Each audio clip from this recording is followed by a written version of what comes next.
আগামীতে হয়তো কিয়ামতের ময়দানে আমাদের নাজাতের একটা ওসিলা হবে। এজন্য আগামী কাল কিন্তু এখানে আপনাদের ডাকা হবে না। এজন্য আমরা বাইরে ঘোরাফেরা না করে কোরআনের মাইকেটে এসে বসে যাই।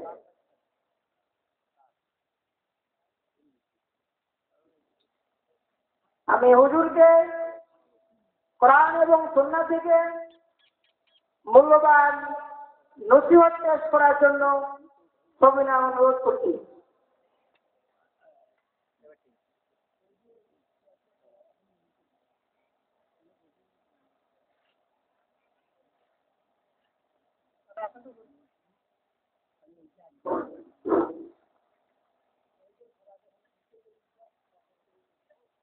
إن الحمد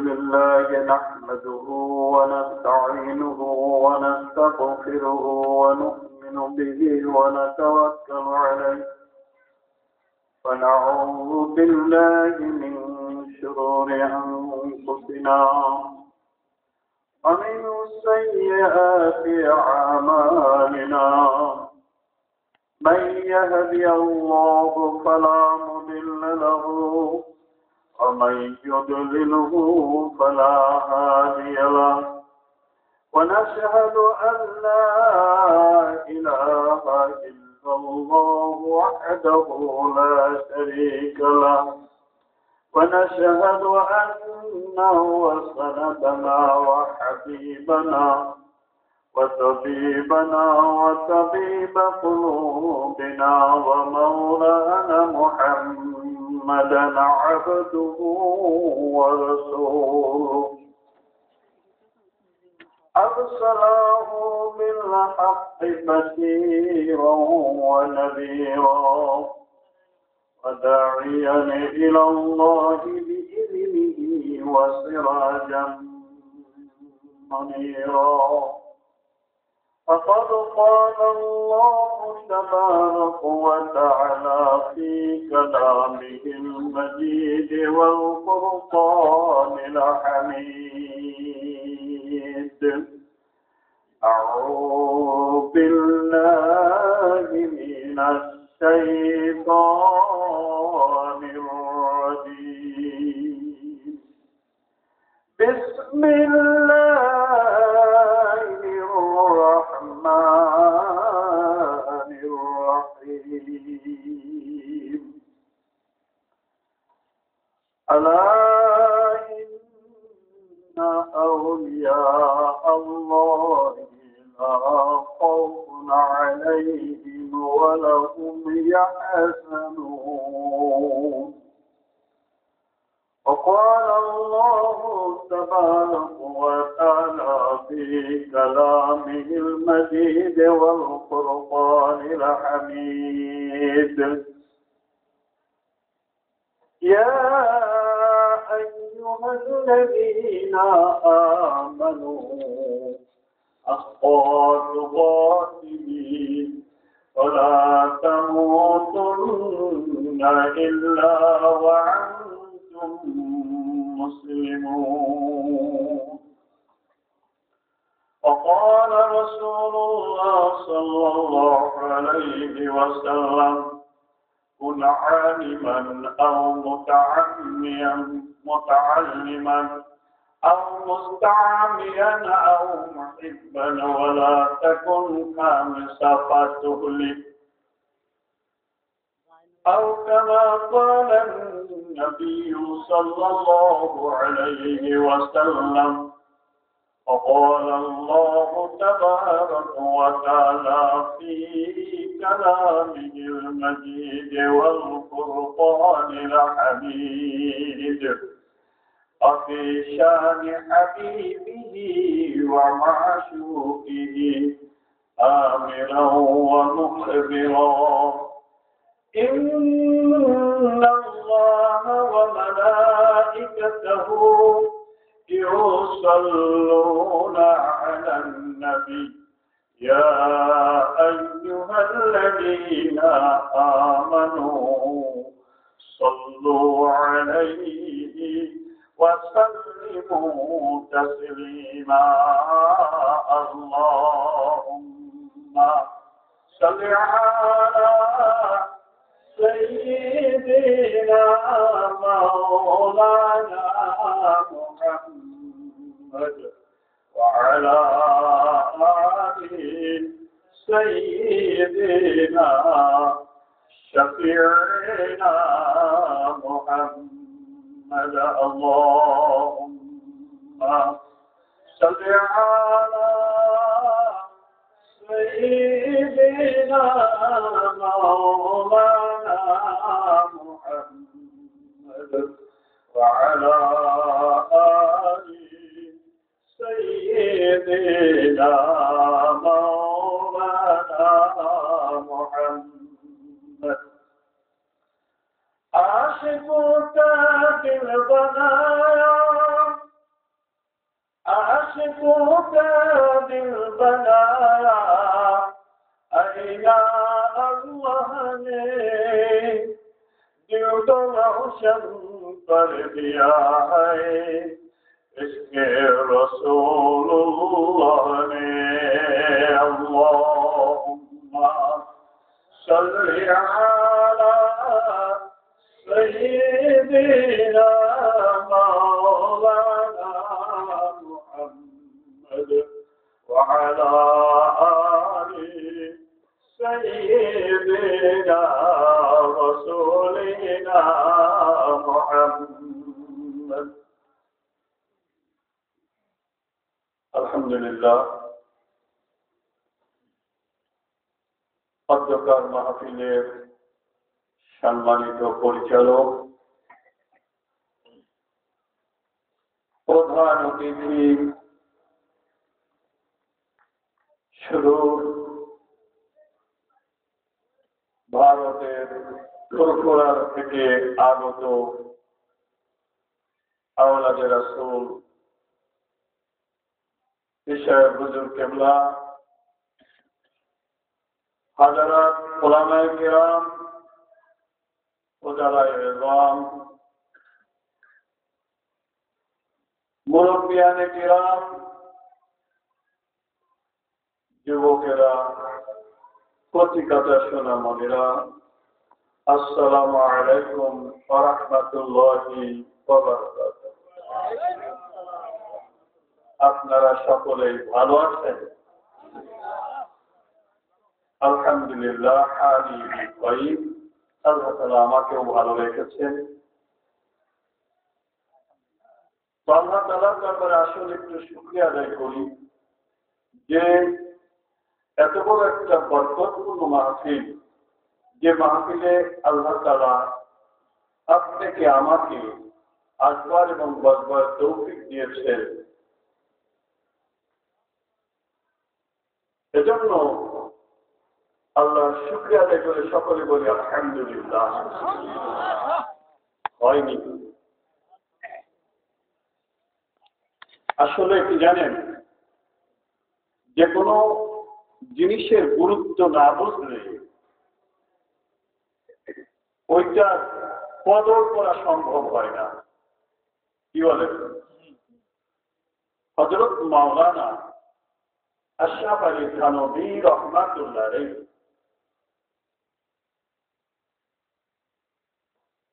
উনি ছাত্র জীবনে একটি মাদ্রাসায় ভর্তি হতে গিয়েছিলেন। তো যখন মাদ্রাসায় ভর্তি হওয়ার জন্য তিনি যান, তখন মাদ্রাসার মুহতামিম বলেন যে আশরাফ আলী, আমি তোমাকে ভর্তি করতে পারবো না। কেন? আমার মাদ্রাসার লিল্লা বোর্ডিং এ কোনো সিট খালি নেই। আমার মহল্লায় ধনীদের বাড়িতে জায়গির দেওয়ার কোনো ব্যবস্থা নেই, প্রত্যেকটা বাড়িতে জায়গির আছে। সুতরাং আমি তোমাকে তো রাখতে পারবো না, রাখার জায়গা নেই। মাওলানা আশরাফ আলী থানভী রাহমাতুল্লাহ আলাইহি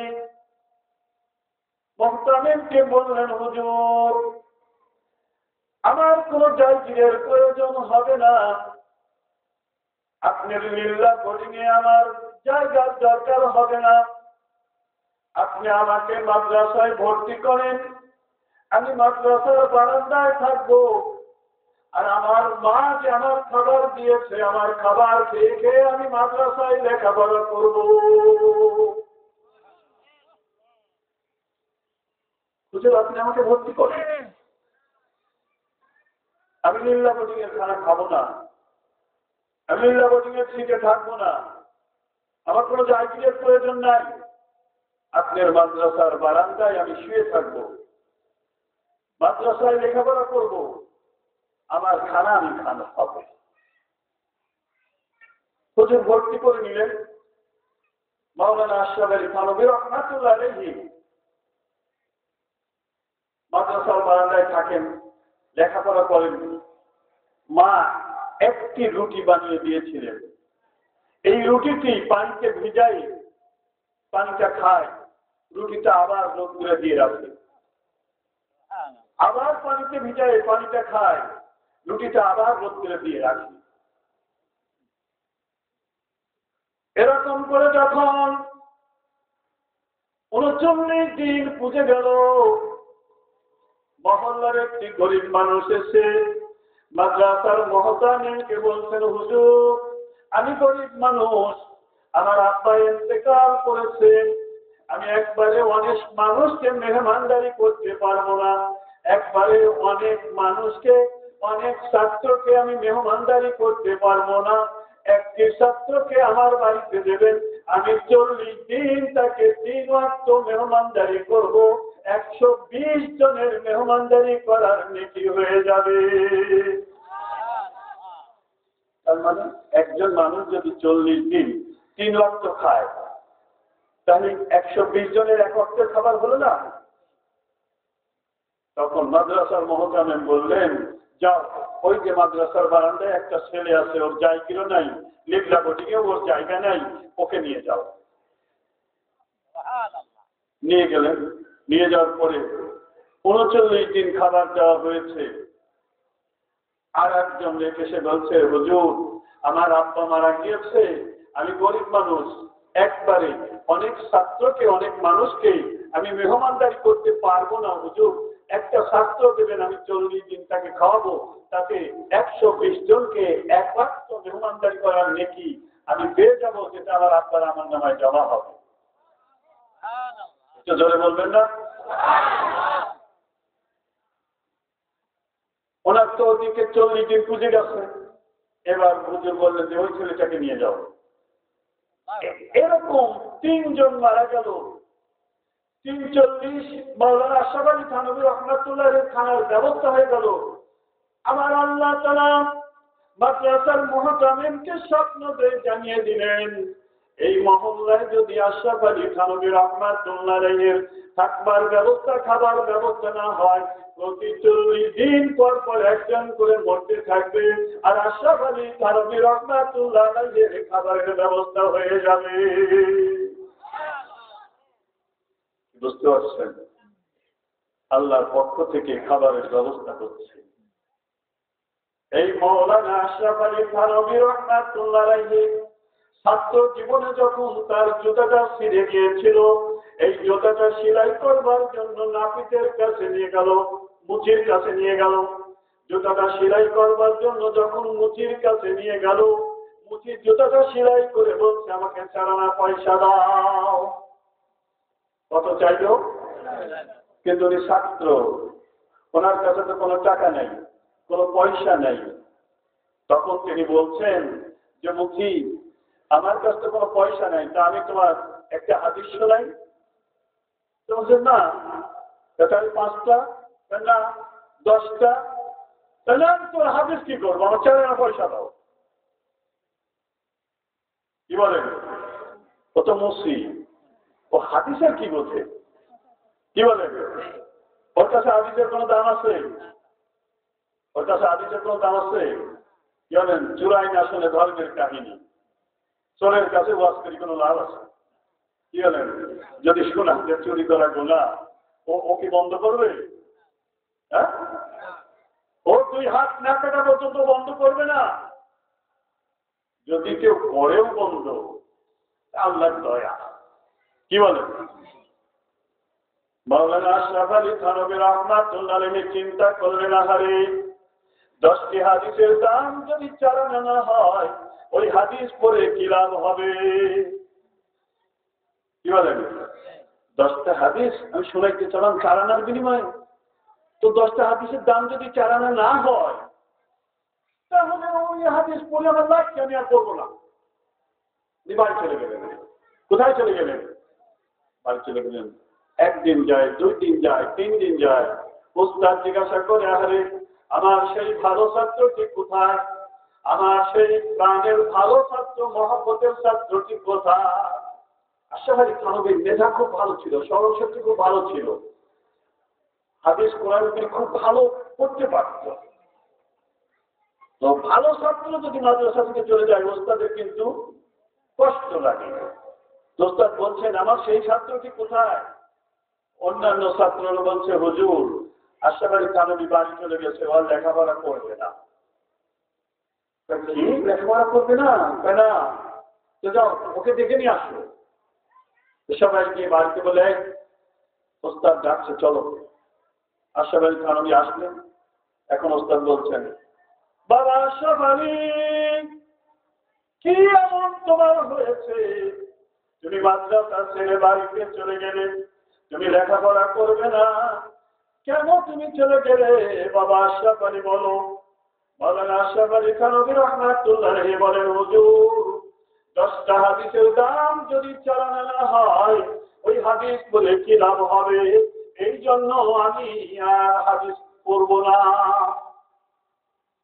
ওদের বললেন, বাবা ঘটনা কি বলো?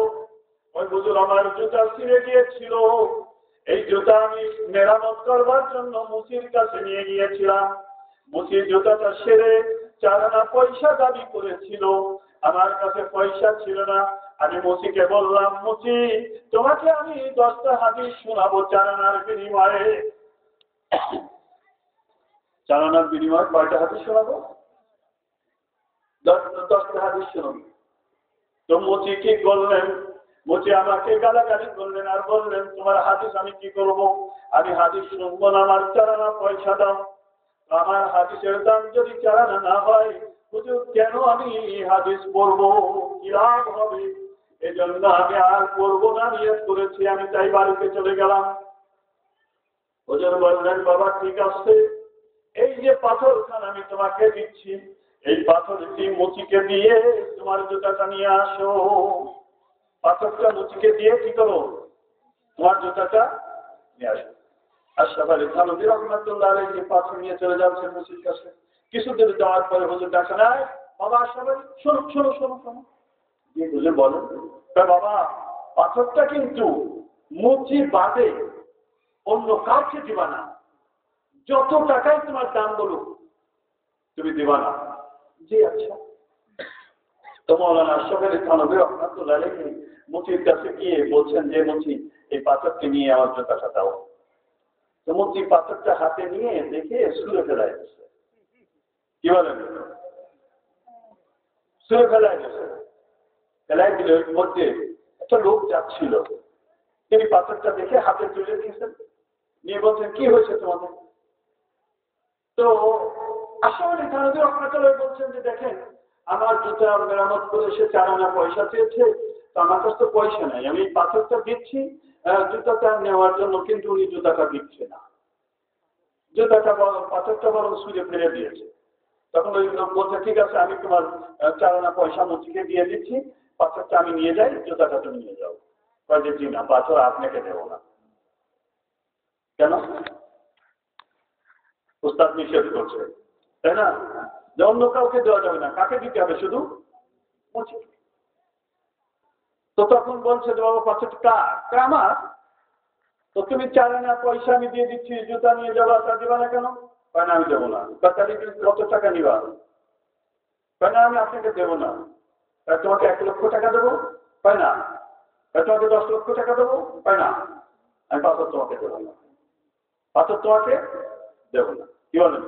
জহুরি জহুর চেনে, শুয়োরে চেনে কচু, স্টিমারের খালাসিতে চিংড়ি মাছের কদু, কি বলেন? হ্যাঁ, মুহাম্মাদুন বাশারুন লাইসা কাল বাশারি ইয়াকুতুন হাজারুন লাইসা কাল হাজারি। কি বলেন? মুহাম্মদ সাল্লাল্লাহু আলাইহি সাল্লাম বাশার, কিন্তু তার মতো আর কেউ নয়। কি বলেন? ইয়াকুত পাথর পাথর, কিন্তু তার মতো আর কোন পাথর নাই। ইয়াকুত পাথরের মতো আর কোন পাথর। জহুরি জহুর ছেলে, এই লোকটা ছিল জহুরি, সে পাথর কিনেছে। পাথরের দাম কত দিয়েছে? 10 লক্ষ। আর মুচি পাথরের দাম 4 আনাও দেয় নাই। তো হাদিসের দাম মুচি কি দেবে? যে হাদিস বোঝে, হাদিসের দাম সে দেবে। কি বলেন? সুতরাং এই মাহফিলের দাম যদি আপনি বোঝেন, তাহলেই না মাহফিলের দাম দেবেন। আলহামদুলিল্লাহ বলার গুরুত্বটা যদি বোঝেন, আপনারা যদি কেউ আলহামদুলিল্লাহ বলতে বলে কোনো বক্তা, তা আপনারা মনে হয় যেটা গোরস্থানের বলা মানুষ আলহামদুলিল্লাহ। কি বলেন? আসলে কি এটা ঠিক যে রব আপনাকে এত সুন্দর চেহারা দিয়েছে, সুস্বাস্থ্য দিয়েছে, শোনার জন্য কান দিয়েছে, দেখবার জন্য চোখ দিয়েছে, বুঝবার জন্য দিল দিয়েছে, সেই রবের প্রশংসা করতে গিয়ে আপনি কার্পণ্য করবেন কেন? আপনি গুরুত্ব বোঝেন নাই। আপনি গুরুত্ব বোঝেন নাই। যখন ওই জহুরি পাঠকটির দাম 10 লক্ষ টাকা বলেছে, আশরাফ আলী থানভী চিন্তা করলেন বিরাট সুযোগ, সামান্য একটা পাথর 10 লক্ষ টাকা দাম, কিন্তু বেচা তো যাবে না উস্তাদের অনুমতি ছাড়া। পাথর নিয়ে দৌড়াচ্ছেন আর বলছেন আপনি একটু অপেক্ষা করেন, আমি অনুমতি নিয়ে আসি। উস্তাদের কাছে গিয়ে বলছেন, উস্তাদ পাথরটির দাম 10 লক্ষ টাকা একজন দিয়েছে, কিন্তু মুচি 4 আনার বিনিময়ে নিতে চায় না। যে লোকটি 10 লক্ষ টাকা দিয়েছে তাকে দিয়ে দেই। উস্তাদ বলছেন, বাবা না, এই পাথরটি বেচবার জন্য আমি তোমাকে দেই নাই, আমি তোমাকে বোঝার জন্য দিয়েছি। বাবা, এই পাথরের মর্যাদা মুচি বোঝে না, 4 আনার বিনিময়ে নিতে চায় না, কিন্তু পাথরের মর্যাদা যে বোঝে সে 10 লক্ষ টাকা দাম বলে। বাবা, তুমি যে হাদিস কোরআন শিখছো বাবা, এই হাদিস কোরআনের মর্যাদা যে বোঝে না সে তোমার মূল্য দেবে না, যে বোঝে তোমার মূল্য দেবে। সুতরাং এই যে আওলাদের রাসূলের মাহফিলে এসেছেন, আওলাদের রাসূলের মজলিসে এসেছেন, আপনার কত দাম বেড়ে গেছে আপনি যদি জানতেন, তাহলে মরা মানুষের মতো আলহামদুলিল্লাহ বলতেন না। কি বুঝছেন আমার কথা? তো এবার কি একটু আল্লাহর প্রশংসা সকলে করা যাবে ইনশাআল্লাহ? শুধু একবারই নয়, যতবার এরকম আল্লাহর তাসবিহ আসবে জোরে সোরে বলবেন সকলে। রাজি আছেন ইনশাআল্লাহ? আসুন একটু আল্লাহর শুকর আদায় করে বলি আলহামদুলিল্লাহ, সুবহানাল্লাহ। আল্লাহর কোন বান্দা যখন মহব্বতের সঙ্গে আল্লাহর নিয়ামতের শুকরিয়া আদায়ের জন্য আলহামদুলিল্লাহ বলে, আমার আল্লাহ তাআলা ওই বান্দার জন্য জান্নাতের সকল দরজাগুলি 8টি দরজায় ওই বান্দার জন্য খুলে দেয়। আল্লাহর কোন বান্দা যখন আল্লাহর কোন সুসংবাদ প্রাপ্ত হয়ে সুবহানাল্লাহ বলে, আল্লাহর কোন নিয়ামত লাভ করে যখন সুবহানাল্লাহ বলে, আমার আল্লাহ তাআলা ওই বান্দার জন্য পৃথিবীতে যত গাছপালা তার পাতা পল্লব আছে ওই পরিমাণ, এবং আসমান থেকে জমিন পর্যন্ত খালি জায়গা পূর্ণ করতে যে পরিমাণ নেকি লাগে, এই পরিমাণ নেকি আমার আল্লাহ তাআলা তার আমলনামায় দিয়ে দেবে।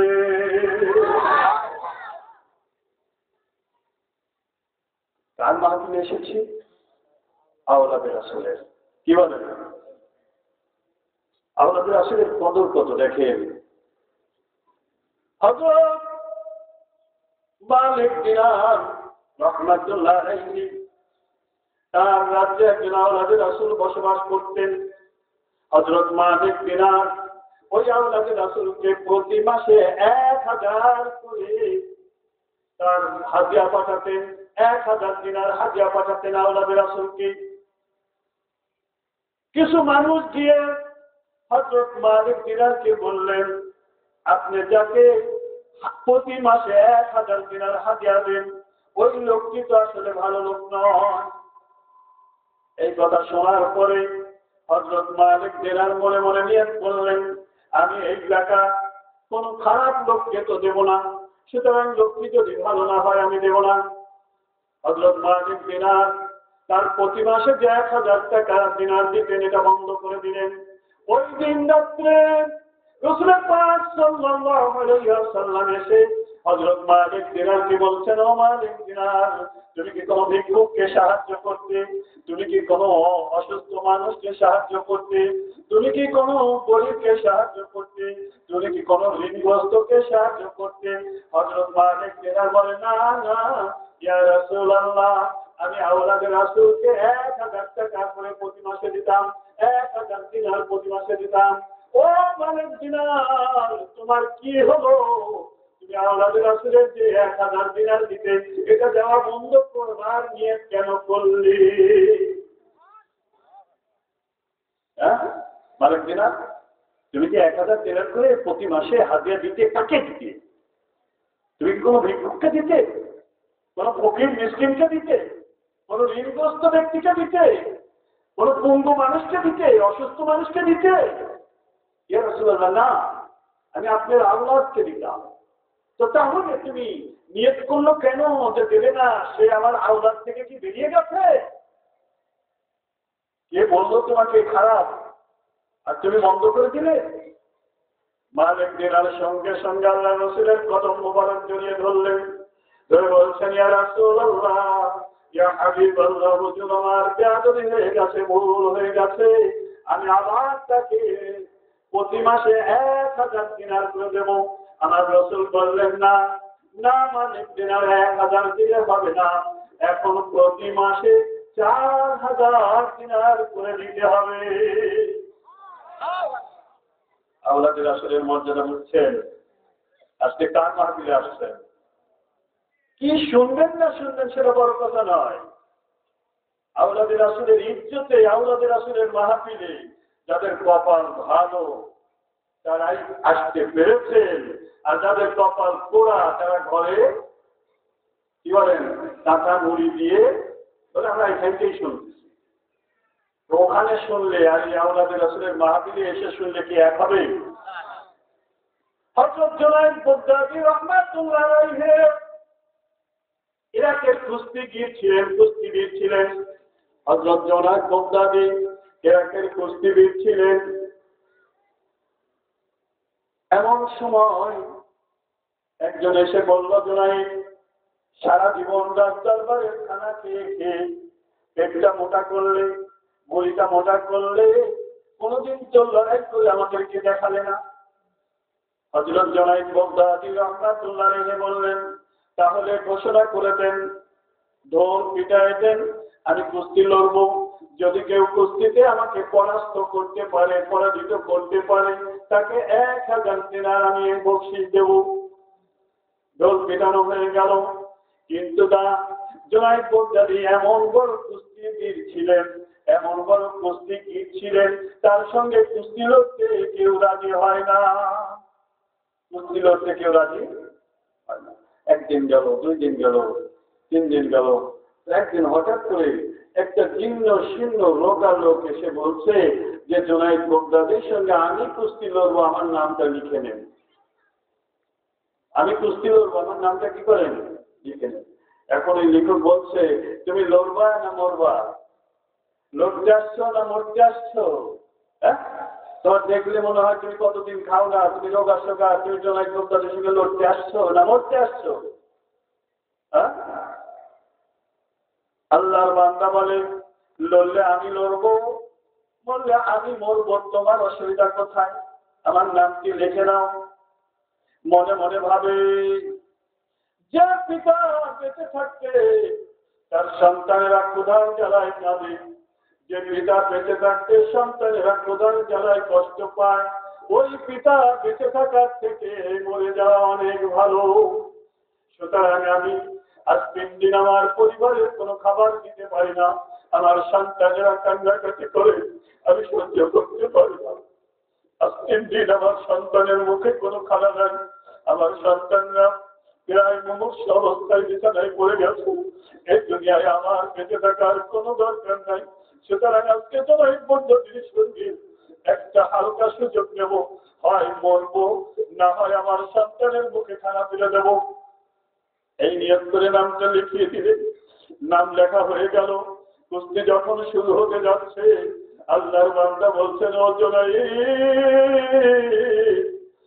জুনাইদ, আমি আওলাদের রাসূল, আমি আওলাদের রাসূল। আজ 3 দিন আমার সন্তানের মুখে কোনো খানা নেই। আমি মনে মনে ভাবলাম যে পিতা বেঁচে থাকবে সন্তানের মুখে খানা থাকে না, সন্তানরা ক্ষুধার জ্বালায় কাঁদে, ওই পিতার তো দুনিয়ায় বেঁচে থাকার কোনো যুক্তি নাই। এই জন্য জানাই, আমি আজকে তোমার সঙ্গে লড়তে এসেছি। হয় আমাকে তুমি এই দুনিয়া থেকে বিদায় করে দেবে, আর না হয়তো তুমি আওলাদের রাসূলের মুখে খানা তুলে দেবে, আওলাদের রাসূলের মুখে হাসি ফোটাবে। জনাই, তুমি কি করবে? জনাইয়ের বক্তাদি বলে, আমি অবশ্যই আওলাদের রাসূলের মুখে খানা তুলে দেবো। কি বুঝতে পারছেন? কুস্তি শুরু হয়ে গেল। আওলাদের রাসূল যখন জনাইদ বাগদাদির ঘাড়ের উপরে হাতখানা রাখে, অমনি জনাইদ বাগদাদি জমিনে পড়ে যায়। কেন পড়ে যায়? হ্যাঁ, ওই বকশিসটা নিয়ে গিয়ে আওলাদের রাসূল তার সন্তানদের মুখে কি করে তুলে দেবে? আজকে আপনাদের ঘরে কে এসেছে? বলেন না, কে এসেছে? আপনারা কার মহব্বতে এসেছেন? আপনাদের মর্যাদা আল্লাহ এখন বাড়িয়ে দেবে না? জনাইদ বাগদাদি যখন পড়ে গেল, দর্শকেরা বলে, না, এ তো কুস্তি হলো না, এ তো কুস্তি হলো না। আমাদের মনে হয় আমরা ভুল দেখেছি, আর একবার হবে। এবারও যখন আবার শুরু হয়ে গেল, আওলাদের রাসূল যখন জনাইদ বাগদাদির কাঁধের উপরে হাতখানা রেখে দেয়, জনাইদ বাগদাদি জমিনে পড়ে যায়। দর্শকেরা বলে, না, আবার হবে, আবার হলো। এরপরে যখন জনাইদ বাগদাদি পরাজিত হয়ে চলে যায়, দর্শকেরা সকলে ঠাট্টা বিদ্রুপ করতে থাকে। ও জনাইদ, সারা জীবন ইরাকের রাজ দরবারের খানা খেয়ে খেয়ে তুমি এরকম একজন শীর্ণ লোকের কাছে পরাজিত হয়ে গেলে, তোমার এমন মানুষের কাছে কি করে দেখাবে? জনাইদ বাগদাদি কোনো দিকে তাকায় না, বাড়িতে চলে যায়। আর মনে মনে ভাবে, কি করলাম? সারা জীবনের অর্জিত সম্মান সব ধুলায় মিটিয়ে দিলাম। কি করলাম? এটা কি ঠিক হলো কিনা? এই চিন্তা করতে করতে ঘুমিয়ে গেল। রাতের বেলায় আমার রাসূল এসে বলছেন, ও জনাইদ,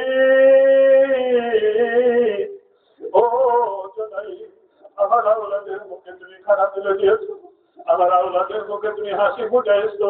জনাইদ, আমি তোমার উপরে বড় খুশি হয়ে গেছি। আর ইরাকের রাজ দরবারে নয়, জনাইদ, তুমি আমার দরবারে মদিনায় চলে আসো।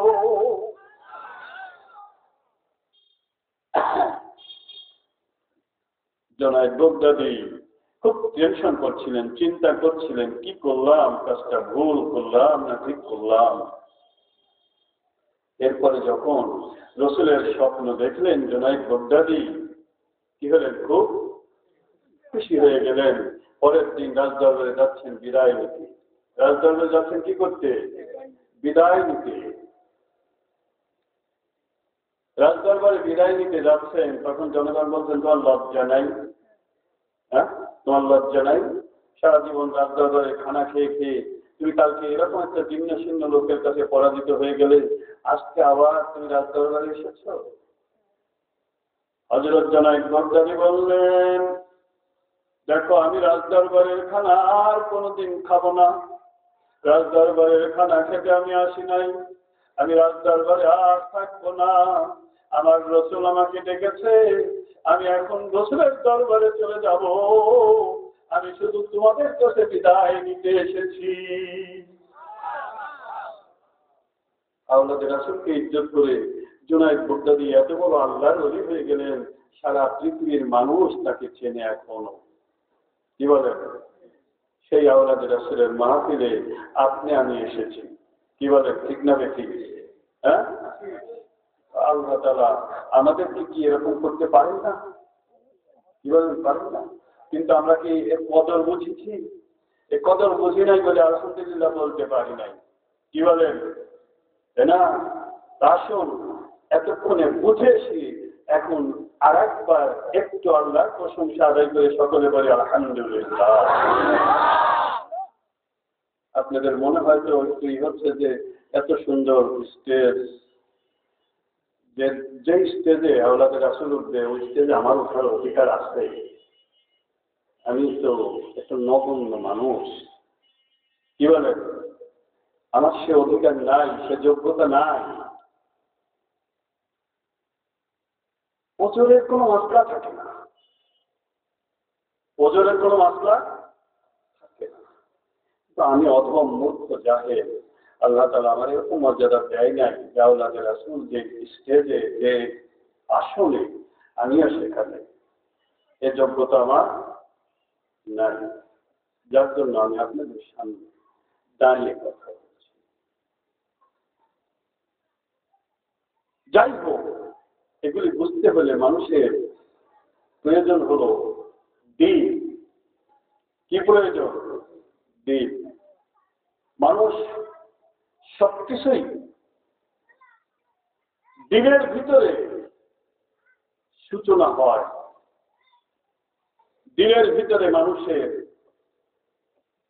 সবকিছুর আকাঙ্ক্ষা তৈরি হয়। এবার দিন যদি কোনো কাজের নিয়োগ করে, ওই কাজটি বাস্তবায়ন করার জন্য পাঠিয়ে দেয় ব্রেনের কাছে। আমি এই কাজ করতে চাচ্ছি, এটা কিভাবে বাস্তবায়ন করা যাবে? তখন ব্রেন কি করে? চোখের যে দায়িত্ব সেটা চোখের দিয়ে দেয় যে তুমি এই চোখ দিয়ে দেখতে দেখতে অমুক জায়গায় চলে যাও। পায়ের দায়িত্ব যে তুমি অমুক জায়গায় হাঁটতে হাঁটতে যাও। এবার হাতের দায়িত্ব তুমি ওইটাকে ধরো বা মারো।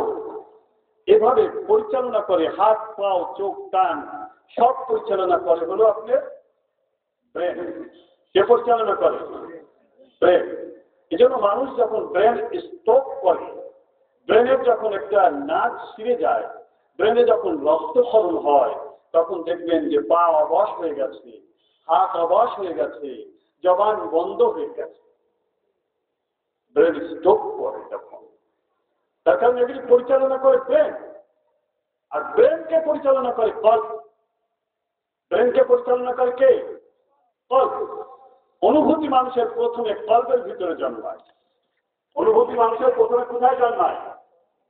কল্পের ভিতরে জন্মায়।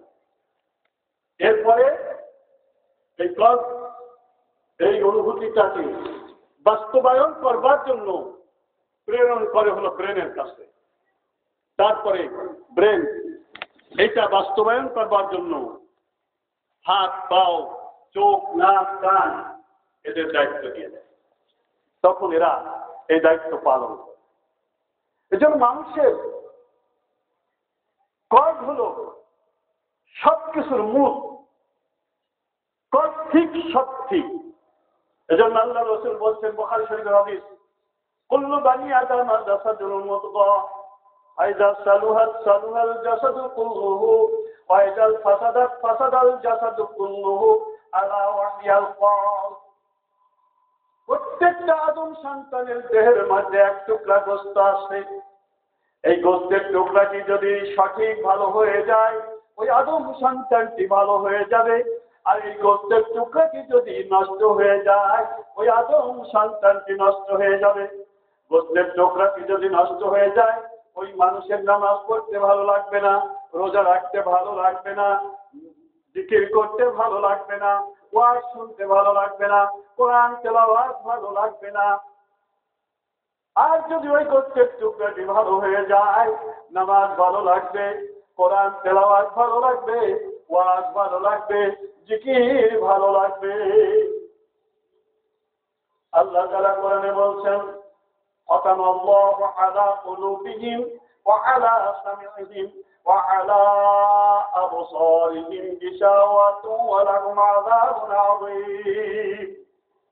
আমি তাদের কলবে মোহর মেরে দিয়েছি আমি তাদের চোখে মোহর মেরে দিয়েছি, আমি তাদের কানে মোহর মেরে দিয়েছি, তারা অবশেষে কঠিন আযাবের মধ্যে নিপতিত হবে, শক্ত আযাবের ভিতরে তারা নিপতিত হবে। কলবে মোহর কি করে পড়ে? মানুষ যখন একটা করে গুনার কাজ করে, এই গুনার কাজ করার কারণে কলবের উপরে সূচের আগার মতো একটা কালো দাগ পড়ে। এরকম গুনাহ করতে করতে গুনাহ করতে করতে গুনাহ করতে করতে এই কলবটি কালো হয়ে যায়, কলবটি নষ্ট হয়ে যায়।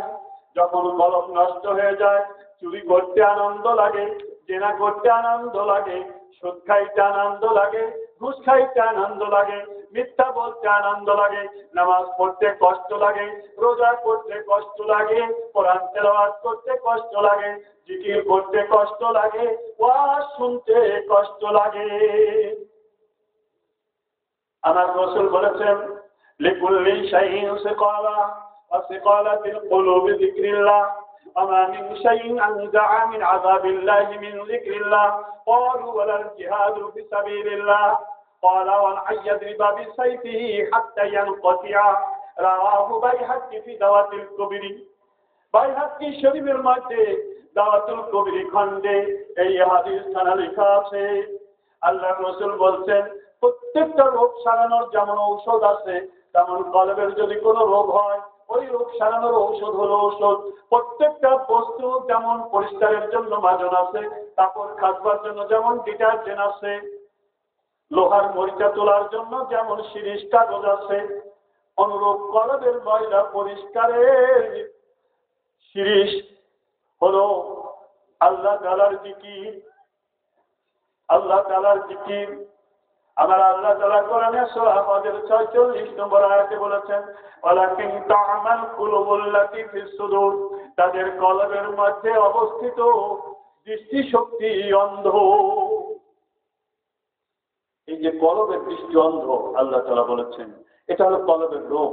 অর্থাৎ কলবের ওই যে আল্লাহ বলেছেন, ফাতামাল্লাহু আলা কুলুবিহিম ওয়া আলা সামইহিম ওয়া আলা আবসারিহিম ওয়া আলা আবসারিহিম, তাদের চোখে মোহর, অর্থাৎ গুনাহ করতে করতে তাদের চোখের উপরে ছানি পড়ে গেছে, ময়লা জমে গেছে, ময়লা জমে গেছে। আর এই চোখটি কোথায়? আল্লাহ তাআলা বলছেন, এই চোখটি কোথায়? বুকের ভিতরে, কলবে। কলব কোথায়? বুকের ভিতরে। কিন্তু কিছু লোক বলতেছে কলব হলো মাথার ভিতরে। কলব কোথায়? আল্লাহ বলে বুকের মধ্যে, সিনার মধ্যে, অন্তরের মধ্যে, আর ওরা বলে কলব হলো মাথার মধ্যে। কি বলেন? ওরা আল্লাহর চেয়ে বড় পণ্ডিত সদস্য। কি বলেন? যাই হোক, এই কর্মের দৃষ্টি অন্ধ। এই কর্মের দৃষ্টি পরিষ্কার করতে হলে আল্লাহ তাআলার জিকির দ্বারা পরিষ্কার করতে হবে। কি দ্বারা পরিষ্কার করতে হবে? আল্লাহর জিকির দ্বারা পরিষ্কার করতে হবে। আমরা শুধু ওয়াজই শুনি, আমরা এমন অনেক আছি 5 ওয়াক্ত নামাজও পড়ি, কিন্তু জিকির করি না। জিকির করি না। কি বলেন, ঠিক না বেঠিক?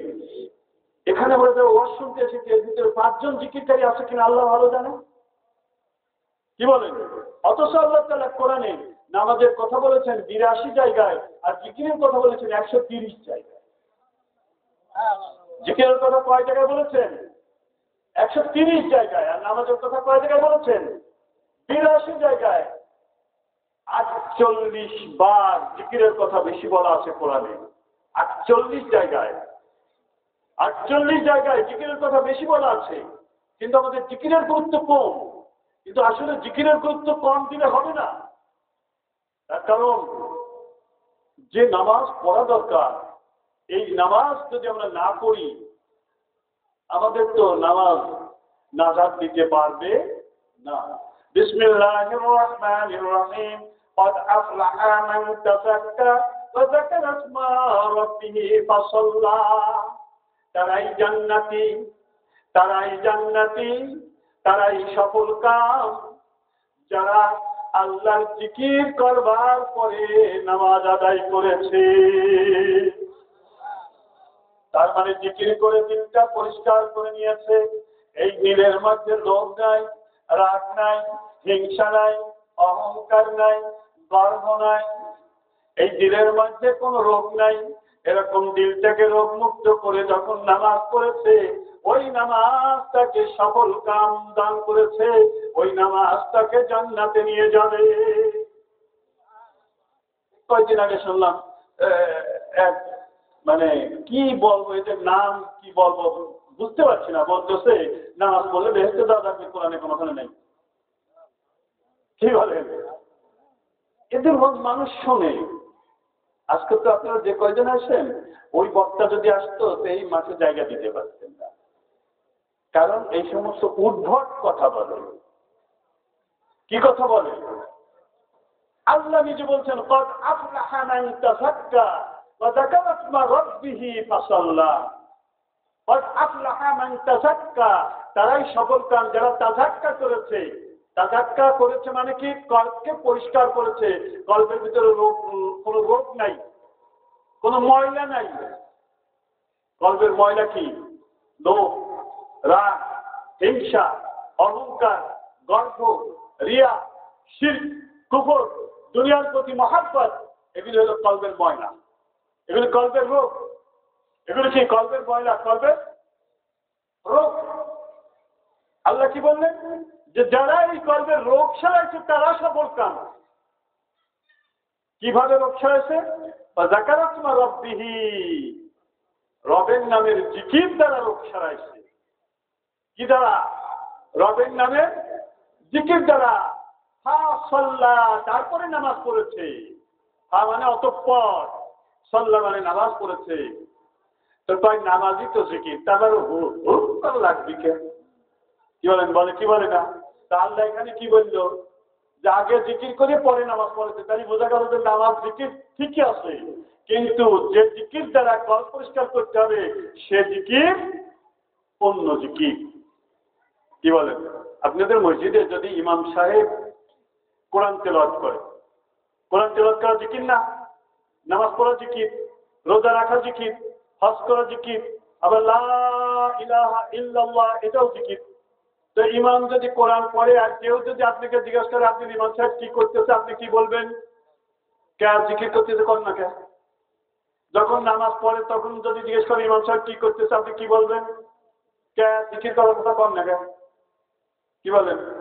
হ্যাঁ, আলুও তরকারি, বেগুনও তরকারি, পটলও তরকারি, তাই বলে পটল আলু না, আলু বেগুন না। কি বলেন নাই?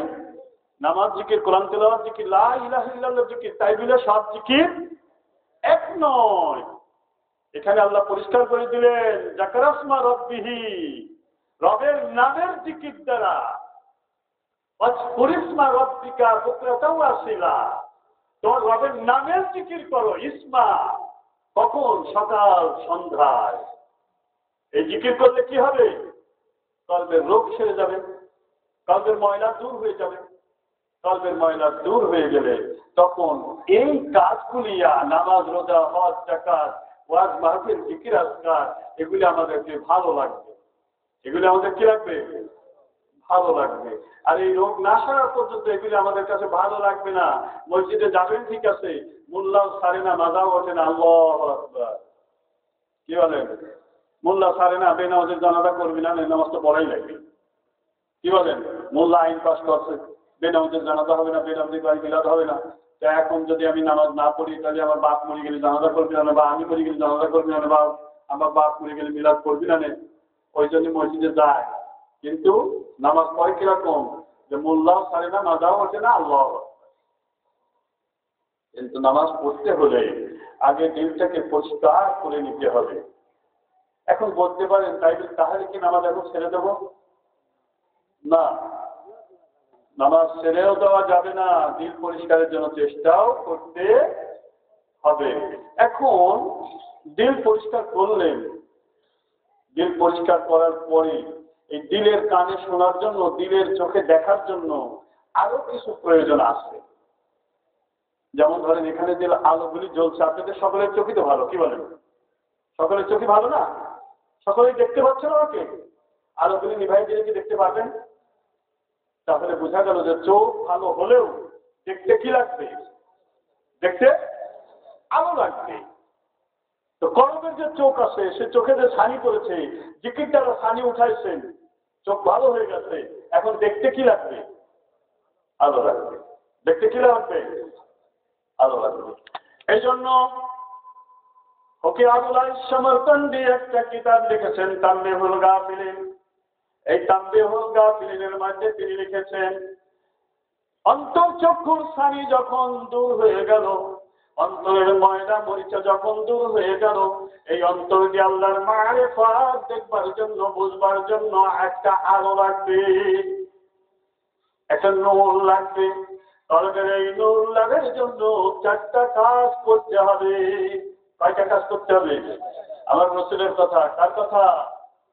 কলবের চোখ দিয়ে আল্লাহর মারিফাত উপলব্ধি করতে হলে, দেখতে হলে কি লাগবে? নূর লাগবে। হাদিসে জিবরিল রাসূল পাক সাল্লাল্লাহু আলাইহি সাল্লাম সাহাবাদেরকে নিয়ে বসে আলোচনা করছেন। এমন সময় একজন আগন্তুক আসলো, অচেনা, মনে হচ্ছে অনেক অচেনা, মানে কি অনেক দূরের লোক, কিন্তু তার চেহারায় মনে হচ্ছে না যে সে অনেক দূর থেকে আসছে। চেহারার মধ্যে কোনো ক্লান্তি নাই, কোনো শ্রান্তি নাই, কাপড় চোপড় কোনো মানে মলিনতা নাই। বুঝতে পারছেন? তো এরকম কেউ বুঝতে পারছে না, কিন্তু লোকটি এসে রাসূল সাল্লাল্লাহু আলাইহি ওয়াসাল্লাম সবসময় মজলিসে তাশাহুদের হালতে বসতেন, মানে নামাজ পড়ার সময় মানুষ যেমন বসে এরকম বসতেন। তো জিবরাইল আলাইহিস সালাম এসে রাসূলের হাঁটুর সঙ্গে নিজের হাঁটু লাগিয়ে দিয়ে তিনিও তাশাহুদের মতো বসে গেলেন। এর থেকে বোঝা গেল আল্লাহর ওলিদের মজলিসে যদি কখনো বসেন, আল্লাহর ওলি যেভাবে বসা থাকবে, হাঁটু তাশাহুদের হালতে যদি থাকে, তাহলে আপনাকে ওই হালতেই বসতে হবে। জিবরাইল আলাইহিস সালাম সাহাবীদেরকে শিক্ষা দিলেন। এখন আবার যদি বলেন হুজুর তাহলে আপনি দাঁড়া রয়েছেন, আমরাও দাঁড়াই, কি বলেন? না, এটা তো জিবরাইল আলাইহিস সালাম শিখাই নাই, আমাদের শিখাইছে বসাটা। আমাদের কি শিখাইছে? বসাটা শিখাইছে। তো যাই হোক, জিবরাইল আলাইহিস সালাম আল্লাহর রাসূলকে অনেক লম্বা হাদিস প্রশ্ন করলেন, ইয়া রাসূলুল্লাহ, দ্বীন কি? রাসূল সাল্লাল্লাহু আলাইহি ওয়াসাল্লাম বললেন, যিনি আমাকে প্রশ্ন করলেন তিনিই তো আমার থেকে ভালো জানেন। তো বলছেন, ইয়া রাসূলুল্লাহ, তারপরেও আমি আপনার কাছ থেকে শুনতে চাই। তো রাসূল সাল্লাল্লাহু আলাইহি ওয়াসাল্লাম বললেন, দ্বীন হলো শরিয়াত, নামাজ, রোজা, হজ, যাকাত, জিহাদ, তাবলীগ, পর্দা, এগুলো হলো দ্বীন। এরপরে জিজ্ঞাসা করলেন, ইয়া রাসূলুল্লাহ, ঈমান কি? তো রাসূল বললেন, আল্লাহকে এক, অদ্বিতীয় বিশ্বাস করা, তিনি কাউকে জন্ম দেন নাই, কারোর থেকে তিনি জন্ম নেন নাই, তার রাজ্যে তিনি একচ্ছত্র অধিপতি, তিনি যা খুশি তাই করতে পারেন, যখন খুশি তখনই করতে পারেন, যেমন খুশি তেমনই করতে পারেন, যা খুশি তাই করেন, যখন খুশি তখনই করেন, যেমন খুশি তেমনই করেন, যা ইচ্ছা তাই করবেন, যখন ইচ্ছা তখনই করবেন, যেমন ইচ্ছা তেমনই করবেন, তিনিই হলেন আল্লাহ। এই বিশ্বাস। আর কি? রাসূলদের প্রতি বিশ্বাস। তারা আল্লাহর সন্তান নয়, তারা আল্লাহর বান্দা, তারা আল্লাহর রাসূল, তারা নিষ্পাপ, তারা নিষ্পাপ, তারা তাদের কোনো পারিশ্রমিক চায় না, তারা শুধু আল্লাহর সন্তুষ্টির জন্য সবকিছু করে। 3 নম্বর, কিতাব। আল্লাহ নবী রাসূলদের কাছে যে কিতাব দিয়েছেন, এই কিতাব হক, সঠিক, সত্য, এর ভিতরে যা আছে আমাদেরকে মানতে হবে, আমল করতে হবে। মালাইকা, ফেরেশতা, এরা নূরের তৈরি, এদের নারী পুরুষ বলে কিছু নাই, এরা খায় না, এরা ঘুমায় না, এরা সদা সর্বদা আল্লাহর হুকুম পালন করে। এরপর তাকদীর, আমার তাকদীরে আল্লাহ যা লিখে রাখছেন সেটাই হবে। এটাকে আমরা বিশ্বাস করি। যদি বিশ্বাস করেন, তাহলে নামাজ বাদ্যে মাঠে কেন যাবেন? নামাজ বাদ্যে দোকানে কেন যাবেন? জিকির বাদ্যে কেন মাঠে যাবেন? আল্লাহ রাসূল বললেন যে যারা ফজর নামাজ পড়ে সূর্য ওঠা পর্যন্ত যায় নামাজে বসে আল্লাহর জিকির করে 2-4 রাকাত নামাজ পড়ে জমিনে চলে যাবে, আল্লাহ তাআলা তাদের রিজিকের দায়িত্ব এমনকি ওই দিনের যত কাজ সকল কাজের দায়িত্ব আল্লাহ নিয়ে নিয়েছেন। বলেন তো দেখি কয়জন ইশরাক পর্যন্ত যায় নামাজে আমরা বসে থাকি? আল্লাহ দায়িত্ব নিয়ে নিয়েছে। আমার তকদীর এটা। আমি কি বিশ্বাস করেছি? আমি বিশ্বাস করি নাই, যার জন্য আমি মাঠে দৌড়াই, আমি দোকানে দৌড়াই। কি বলেন, ঠিক না বেটি? কিন্তু আল্লাহ রাসূল কি বলেছেন?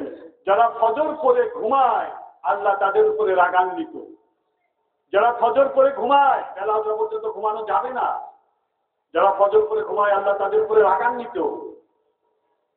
শুধু তাই নয়, আল্লাহ রাসূল বলেছেন যারা ফজর পড়ে সূর্য ওঠা পর্যন্ত যায় নামাজে বসে জিকির করবে তাদের আমলনামায় আল্লাহ তাআলা একটা কবুল হজ, একটা উমরা হজের নেকি দেবে। একটা হজ আর একটা উমরা হজ করতে কত টাকা লাগে? 8 লক্ষ টাকা লাগে বর্তমানে। বর্তমানে কত টাকা লাগে? 8 লক্ষ টাকা লাগে। আর আপনি ফজর থেকে সূর্য ওঠা পর্যন্ত যায় নামাজে বসে থাকলে এই 8 লক্ষ টাকা দিয়ে যে নেকি কামাই করতে পারতেন আল্লাহ তাআলা সেই নেকি আপনাকে আমাকে দিয়ে দেবে। কিন্তু আমরা কি কেউ নিচ্ছি? আজকে থেকে বোধহয় নেব। কি বলেন? ও এই যে এগুলি নেবে না, কি বলেন? আল্লাহ হেফাজত করুন। কারণ কি? কারণ ওই যে দিলে মরিচা আছে তো ভালো লাগতেছে না, এখন খুব কষ্ট মনে হচ্ছে যে এই কি পারা যায় না। হ্যাঁ, কি বলেন? ওই যে দিলে মরিচা আছে, দিলের মরিচা যতদিন দূর না হবে ততদিন এগুলি ভালো লাগবে না, ততদিন এগুলি ভালো লাগবে না। বুঝতে পারছেন? আজটা কি? পুনরুত্থান।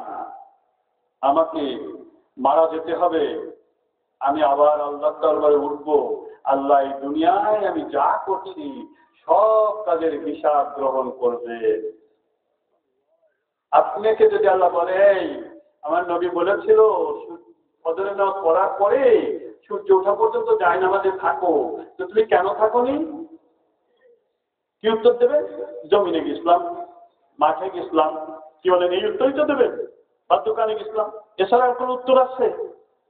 এই উত্তর দেওয়ার পরে আল্লাহ যখন বলতে, কেন আমি না বলছিলাম যে তুই যদি বসে থাকতি তোর ওই দিনের সমস্ত কাজের দায়িত্ব আর তোর রিজিকের দায়িত্ব আমি নিয়ে নিতাম।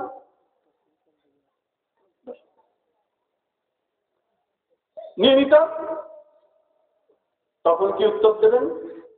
কোন উত্তর আছে? এরকম যতটি গুনাহ আমি আপনি দুনিয়ায় করেছি, আল্লাহ যদি একটা গুনার প্রশ্ন করে উত্তর আমি আপনি দিতে পারবো। আর আমাদেরকে ওই গুনার জন্য চলে যেতে হবে কোথায়? জাহান্নামে চলে যেতে হবে। হ্যাঁ, আমরা ইমানদার, একদিন জান্নাতে হয়তো যাব। কিন্তু আমার প্রশ্ন হলো যে আজকে আপনি একটা মোমবাতির উপরে বা চুলার ভিতরে 2 মিনিট আপনার হাত বা পাটা রাখতে পারবেন? রাখতে পারবেন? চুলার আগুনের থেকে দোদকের আগুনের দাহ্য ক্ষমতা 70 গুণ বেশি। কত গুণ? তাহলে কি করে চিন্তা করেন যে একদিন তো যাব। আজকে 2 মিনিট চুলার ভিতরে পা রাখতে পারেন না, অনন্তকাল দোজখ হাজার পরে বেহেশতে যাবেন। ভাবেন কি করে? এটা ভাবা যায়? বলেন ভাবা যায়? আমাদের কাজ নষ্ট হয়ে গেছে, যার জন্য এই অনুভূতি আমাদের ভিতরে নাই। এই অনুভূতি আমাদের ভিতরে নাই। 3 নম্বর, আল্লাহ রাসূলকে জিবরাইল আলাইহিস সালাম জিজ্ঞাসা করলেন, মা'আল ইহসান, ইয়া রাসূলুল্লাহ, ইহসান কি? আমার রাসূল বললেন, আনতা আবুদাল্লাহ কাআন্নাকা তারাহু ফাইন লাম তাকুন তারাহু ফাইন্নাহু ইয়ারাকা। ইহসান হলো ওই জিনিস, ইহসান হলো ওইটা, তুমি যখন আল্লাহর ইবাদত করবে, যখন নামাজ পড়বে, যখন রোজা রাখবে, যখন জিকির করবে, যখন কোরআন তেলাওয়াত করবে, যখন আল্লাহর ইবাদত করবে, যেন তুমি এমন ভাবে ইবাদত করবে আল্লাহকে দেখতে পাচ্ছ। তাকে দেখতে পাচ্ছ? আল্লাহকে দেখতে পাচ্ছ। যদি সেটা না পারো তাহলে এমন ভাবে ইবাদত করবে যেন তোমাকে আমার আল্লাহ তাআলা দেখতেছে। তা আল্লাহকে দেখবার জন্য আপনার চোখ লাগবে না? এই বাইরের চোখ দিয়ে দেখা যাবে? কলবের চোখে দেখতে হবে। তো কলবের চোখে যে দেখতে হলে কলবের চোখের মনিটা তুলতে হলে কি করতে হবে? ছানি কাটতে হলে কি করতে হবে? জিকির করতে হবে। এবার দেখতে হলে আর কি লাগবে? আলো লাগবে। এবার এই আলো সংগ্রহের জন্য 4টা কাজ করতে হবে। কয়টা কাজ? 4টা কাজ। 1 নম্বর হলো বেশি বেশি করে নেককারদের দরবারে যেতে হবে, আল্লাহর ওলিদের দরবারে যেতে হবে, বেশি বেশি করে আল্লাহর ওলিদের দরবারে যেতে হবে। তা আমরা তো সকলেই গুনাহগার। আজকে আল্লাহর ওলি আমাদের এখানে এসেছেন, আমাদের সৌভাগ্য, আমরা আল্লাহর ওলির দরবারে এসেছি, কিন্তু ওনারা তো 12 মাসই আমাদের কাছে থাকেন না, আমরা বেশি বেশি তো যেতে পারি না। তাহলে আমরা কি করব? এরকম মজলিসে যাব, হক মজলিসে যাব, হক্কানি আলেম ওলামাদের মজলিসে যাব। ওই মজলিসে কেউ না কেউ আল্লাহর ওলি থাকবে ইনশাআল্লাহ। এজন্য বেশি বেশি করে নেককারদের কাছে যেতে হবে। এটা হলো রাসূলের হাদিস। 2 নম্বর হলো অতীতের গুনাহ বেশি বেশি করে স্মরণ করতে হবে। দেখেন, আজকে থেকে 10 দিন আগে কি খাইছেন আপনি মনে আছে? একজন বলেন না 10 দিন আগে কি খাইছেন মনে আছে? কিন্তু 2 বছর আগে একজনের ক্ষেত থেকে একটা কুশো ভাঙিয়ে খাইছিলেন, মনে নাই? মনে নাই? একজনের কাছে আম খাইছিলেন, কি আছে মনে নাই? দেখুন আমার আল্লাহ কত দয়ালু। আপনি কি খাইছেন এটা মনে থাকার দরকার নেই, এটা মনে থেকে কোনো লাভ নেই। কিন্তু বিয়ে বাড়ি যা খাইছেন বা খয়রাত বাড়ি বা মুসলমান বাড়ি ওটা করে মনে আছে। কি বলে ঠিক না ঠিক? এটা মনে আছে কেন? এজন্য মনে আছে যে ওইখান থেকে আপনি কিভাবে মেহমানদারি করতে হয়, কি কি খাবার দিতে হয়, এই শিক্ষাটা আপনি ওখান থেকে নেবেন। এই জন্য আল্লাহ তাআলা ওইটা মনে রাখার ব্যবস্থা করেছে। কিন্তু বাড়িতে যেটা খেয়েছেন এটা মনে রাখার ব্যবস্থা আল্লাহ তাআলা করে নাই। কিন্তু 10 বছর, 20 বছর, 30 বছর, 40 বছর, 50 বছর আগে কবে কোথায় কোন গুনাহের কাজ করেছেন, কাকে গালাগালি করেছেন, বকাবকি করেছেন, কার গাছের আম খেয়েছেন, কার ক্ষেতের কুশল খেয়েছেন, সব মনে আছে। কি বলেন ঠিক না বেঠিক? আমার আল্লাহ তাআলা বড় দয়ালু, এগুলি মনে রাখার ব্যবস্থা এই জন্য করেছেন। আল্লাহর বান্দা যখন অতীতের গুনাহগুলি স্মরণ করে চোখের পানিতে রেখাবে, আমার আল্লাহ বলে আমি আমার বান্দার জীবনের গুনাহগুলি মাফ করে দেব। এজন্য আল্লাহ রাসূল বললেন যে কলবে নূর লাভ করতে হলে 1 নম্বর ওলিদের দরবারে, নেককারদের দরবারে যেতে হবে। 2 নম্বর হলো অতীতের গুনাহ স্মরণ করে টানতে হবে। 3 নম্বর অল্প খানা খেতে হবে। পেটের 3 ভাগের 1 ভাগ খানা খাওয়া সুন্নাত। 1 ভাগ পানি, 1 ভাগ খানা, 1 ভাগ বাতাস। কি বলেন? কিন্তু আমরা কি করি? খানা তোমার, পেট আমার, কিডা পারে দেখো। কি বলেন? এমন খাবার খায়, খাতি খাতি যখন গ্যাস হয়, বাড়িতে যখন গ্যাস এসে এখন মেয়ে বা ছেলে বা বউ যেই হোক একটা অ্যান্টাসিড নিয়ে এসে বলতেছে যে এটা খাও, তোমার গ্যাস হচ্ছে এটা খাও। পাগল, অ্যান্টাসিড খাওয়ার জায়গা যদি থাকতে রসগোল্লা আনাটা খাতাম। কি বলেন? এরকম মোরার খাওয়া খায় না, জন্মের খাওয়া খায়। কিন্তু রসুল কি বললেন? 3 ভাগে। ওই জন্য 2 হাঁটু উঁচা করে যারা বসে তারা কিন্তু কখনোই 3 ভাগের 1 ভাগের বেশি খাইতে পারে না। ওই হাঁটু উরুর সঙ্গে পেটের চাপ লাগে। 2 হাঁটু উঁচু করে যারা খানা খায়, বসার আদব 3টা। খানা খাওয়ার সময় 2 হাঁটু উঁচু করে বসা, নামাজের সময় 2 হাঁটু পেটে দিয়ে বসা, আর পড়ার সময় 1 হাঁটু তুলে 1 হাঁটু পেটে দিয়ে বসা। এই 3টা হলো বসার আদব। আজকাল তো আবার চেয়ারে বসে খায়, এরকম টান করে দেয়। কলসের মধ্যে দেশ তো দেশ চাই, ওর তলা কুচো বা কি বলে চেয়ারে বসে খাওয়া মাকরু। তবে যদি কারোর অসুবিধা থাকে, হাঁটুতে মাজায় ব্যথা থাকে, আর অথবা এই হাদিস শোনার আগেই একেবারে এমন পরিমাণ আনাজের আকাশে খেয়ে যাচ্ছে, ওর তো আর নিতে বসার কায়দা নেই। কি বলে? তো যাই হোক, ওজনের মশলা নেই। তো এই অল্প খানা খাওয়া। 4 নম্বর হলো অল্প পরিমাণ খানা খাওয়া। 4 নম্বর আল্লাহ যতটুকু দেবে আল্লাহর কাছে আপনি চাবেন এবং হালাল পথে বেশি পাবার আশা করবেন, চেষ্টা করবেন, কিন্তু আল্লাহ যতটুকু দেবে তাতেই খুশি থাকবেন। কি বলেন? আকাশে মেঘ লাগছে, আপনি খেতে পাতা ধান, আপনি আল্লাহর কাছে বলবেন যে আল্লাহ তুমি শিলাবৃষ্টি দিয়ে আমার ধান নষ্ট হয়ে যাবেনি, আপনি চাবেন। কিন্তু এরপরেও যদি আল্লাহ শিলাবৃষ্টি দেয় আপনি বলবেন আলহামদুলিল্লাহ। কি বলতে হবে? তার মানে আপনি চাওয়ার পরেও আমার আল্লাহ যতটুকু দেবে অতটুকুতেই কি থাকতে হবে? খুশি থাকতে হবে। এই 4টা কথা মনে রাখতে পারবেন? কিভাবে মনে রাখতে পারবেন? চেষ্টা করবেন ইনশাআল্লাহ কলবের নূর লাভের জন্য। আগে কলবের ময়লা পরিষ্কারের জন্য কি করতে হবে? সকাল সন্ধ্যায় জিকির করতে হবে।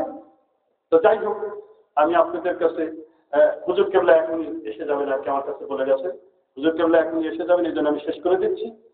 তো আমি যাবার মুহূর্তে আপনাদের কাছে দোয়া চাচ্ছি আমি আসলে আল্লাহর একটা অবাধ্য গোলাম। একটু সকলে খাস অন্তরে দোয়া করবেন, আল্লাহ তাআলা যেন আমার ইমানের সঙ্গে মৃত্যু দান করেন। 2 নম্বর হলো, আপনারা জানেন যে সমসপুর মুজাদ্দিদুজ্জামান রাহমাতুল্লাহ আলাইহির সিলসিলার একটা দরবার প্রতিষ্ঠিত হয়েছে। আল্লামা সাইফুদ্দিন সিদ্দিকী হুজুর, তিনি হলো মুফতি আজম মির্জা হুজুর পীর সাহেব কিবলার বড় সাহেব দাদা। তো মির্জা হুজুর পীর সাহেব কিবলা গোপুগ্রামে একটা মাদ্রাসা করেছিলেন। এই মাদ্রাসা পরবর্তীতে অন্য তন্ত্র লোকের হাতে চলে যাওয়ায় হুজুরদের তেমন কদর করতেন না। ওই বছর আল্লামা সাইফুদ্দিন সিদ্দিকী হুজুর তিনি ওখানে মাহফিল করতে এসেছিলেন। আসার পরে একজনকে ওই মাদ্রাসার কর্তৃপক্ষ কালেকশন করতে দিয়েছে। তো কালেকশন করতে করতে রাত 12টা বাজায় দিচ্ছে। এর মধ্যে হুজুর নিজে একজনকে পাঠাইছে মঞ্চে, যাও এখন তুমি ওয়াজ করো, কিন্তু তাকে ফ্লোর দিচ্ছে না। কর্তৃপক্ষ আদায়কারী দিয়ে আদায় করাচ্ছে, কিন্তু তাকে ফ্লোর দিচ্ছে না। হুজুর খুব কষ্ট পেয়েছেন, রাগ হয়েছে। হুজুর তখন নিজেই মঞ্চে চলে এসেছেন। আসার পরে আদায় সব বন্ধ করে দিয়ে সংক্ষেপে মোনাজাত করে দিলেন। দিয়ে উনি যখন চলে যাচ্ছেন, তখন ওই খোকসা স্টেশনের পাশে এখন একটা ডিগ্রি কলেজ হয়েছে, আবু তালেব ডিগ্রি কলেজ। এই কলেজের কাছাকাছি রোডের ভিতরে উনি বলতেছেন, ওনার সঙ্গে যারা সফর সঙ্গী ছিল বাংলাদেশের, বলছেন, বাবা আশেপাশে কোনো একটা জায়গায়, এমন একটা জায়গা হয় না, আমি ওই গোপুগ্রামে আর যাবো না, এই জায়গায় মাহফিল করবো। আলহামদুলিল্লাহ, এটা বলছিলেন অনেক আগেই। কিন্তু 2005 সালে আমি আল্লামা সাইফুদ্দিন সিদ্দিকী হুজুরের সঙ্গে মাগুরার দরবারে দেখা করতে গিয়ে ওনার সঙ্গে সব কথাবার্তা বলার পরে উনি তখন আমাকে বললেন যে আপনার ওইখানে একটা দরবার তৈরি করেন, জিকির মাহফিল করেন।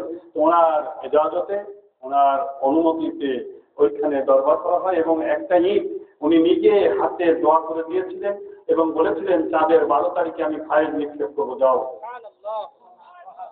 সেই ঈদটা এখনো ওই দরবারের সঙ্গে লাগানো আছে। এখানে চাঁদের 12 তারিখ দিবাগত রাত্রে, চাঁদের 12 তারিখ, এই 12 তারিখটা পঞ্জিকা অনুযায়ী নয়, ক্যালেন্ডার অনুযায়ী নয়, এটা পেপার পত্রিকা অনুযায়ী। তার কারণ আমরা ঈদ করি কিন্তু ক্যালেন্ডার অনুযায়ী, পঞ্জিকা অনুযায়ী না, আমরা পেপার পত্রিকা, সরকার রেডিওতে ঘোষণা দেয়, সেই দিন ঈদ করি। তা আমাদের গণনা তো আসলে ওইটাই আমরা মেনে চলি। এই জন্য পেপার পত্রিকায় যেটা 12 তারিখ বলে, ওই দিন দিবাগত রাত্রে মাসিক মাহফিল হয়। আপনাদের সকলকে দাওয়াত দিচ্ছি, সকলে যাবেন। আর প্রতি শুক্রবারে জিকির মাহফিল হয় এবং জিকিরের শেষে তাফসীর মাহফিল হয়। বিভিন্ন আলেম বিভিন্ন সময় আসেন। এদিনেও আপনাদের যাওয়ার জন্য দাওয়াত দিচ্ছি। আর বিশেষ করে আগামী 19শে ডিসেম্বর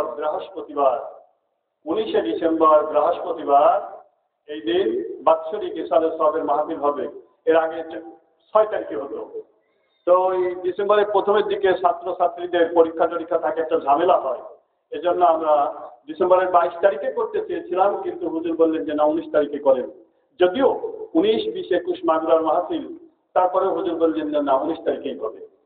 তো যাই হোক, ডিসেম্বরের 19 তারিখে মুফতি মাওলানা শাহ সুফি আল্লামা ইমরান উদ্দিন হুজুর এবং মুফতি মুহাদ্দিস মাওলানা আজমাতুল্লাহ সিদ্দিকী হুজুর এবং মেহরাব উদ্দিন সিদ্দিকী হুজুর, 3 জনই আসবার জন্য নিয়ত করেছেন। যদি আল্লাহ তাআলা ওনাদের শরীর সুস্থ রাখে আর ভিসা পাইতে যদি কোনো প্রবলেম অসুবিধা না হয়, 3 জনই আসবে।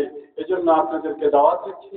আল্লাহ তাআলা আমাদের সকলকে যাবার জন্য তৌফিক দান করুন। সকলে বলি আল্লাহুম্মা আমিন। আলহামদুলিল্লাহ, এখন হলো শেষ কথা, যেটা আসলে আচ্ছা, শেষ কথা যেটা আপনাদের বলছিলাম, যে এই যে কলমের মরিচা, এটা পরিষ্কারের জন্য আরেকটা উপায় আছে। সেটাও এই ফকিহ আবুল আইশ সামরকান্দি তার কিতাব তামবিহুল গাফিলিনের ভিতরেই লিখেছে। এটাও রাসূলের হাদিস। এই হাদিসটা কি আসছে, যে গরিবেরা হলো ধনীদের ডাক্তার, গরিবেরা হলো ধনীদের ধোপা, গরিবেরা হলো ধনীদের সুপারিশকারী, গরিবেরা হলো ধনীদের দুধ পিয়ন। কিভাবে?